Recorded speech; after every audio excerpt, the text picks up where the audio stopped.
സ്തുതിയായിരിക്കട്ടെ. വിശ്വാസ ജീവിതത്തിൽ നിന്നും വിശുദ്ധ ജീവിതത്തിൽ നിന്നും വ്യതിചലിച്ചു പോയവർക്കും നഷ്ടപ്പെട്ടു പോയവർക്കും വേണ്ടിയിട്ടാണ് ഈ വിടുതൽ പ്രാർത്ഥന. ഒരുപക്ഷെ എന്നെ ശ്രവിക്കുന്ന നിങ്ങളാകാം, അതല്ലെങ്കിൽ നിങ്ങളുടെ കുടുംബാംഗങ്ങൾ ആരെങ്കിലും ആയിരിക്കാം. അവർക്ക് വേണ്ടി നിങ്ങളിത് വിശ്വാസത്തിൽ ക്ലെയിം ചെയ്യുക. നിങ്ങൾക്ക് വേണ്ടിയിട്ടാണെങ്കിൽ നിങ്ങൾ തന്നെ വിശ്വാസത്തിൽ ഏറ്റെടുത്ത് ഈ വിടുതൽ പ്രാർത്ഥന സ്വീകരിക്കുക. അനേകം മക്കള് വിശ്വാസത്തിൽ വ്യതിചലിച്ചു പോയവരുണ്ട്.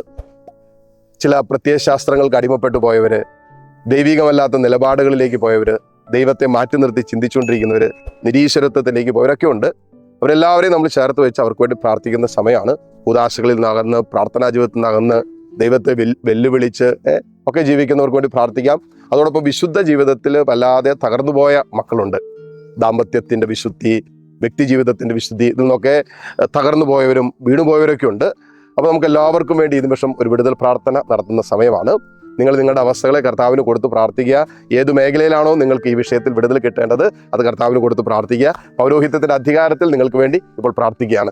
നല്ലവനും കാരുണ്യവാനുമായ കർത്താവേ, പൗരോഹിത്യത്തിൽ അങ്ങ് എനിക്ക് തന്ന അധികാരം ഉപയോഗിച്ച് പ്രാർത്ഥിക്കുന്നു. വിശുദ്ധീകരിക്കാനും വിടുതൽ നൽകാനും അങ്ങ് തന്ന അധികാരത്തിന്റെ കീഴിൽ നിന്നുകൊണ്ട് ഈ മക്കൾ നേരിടുന്ന വിശ്വാസപരമായ ബന്ധപ്പെട്ട എല്ലാ തകർച്ചകളിൽ നിന്നും, വിശുദ്ധ ജീവിതവുമായി ബന്ധപ്പെട്ട എല്ലാ അസ്വസ്ഥതകളിൽ നിന്നും കർത്താവെ, നിന്റെ രക്തത്താൽ നീ ഇവരെ കഴുകണമെന്ന് പ്രാർത്ഥിക്കുന്നു.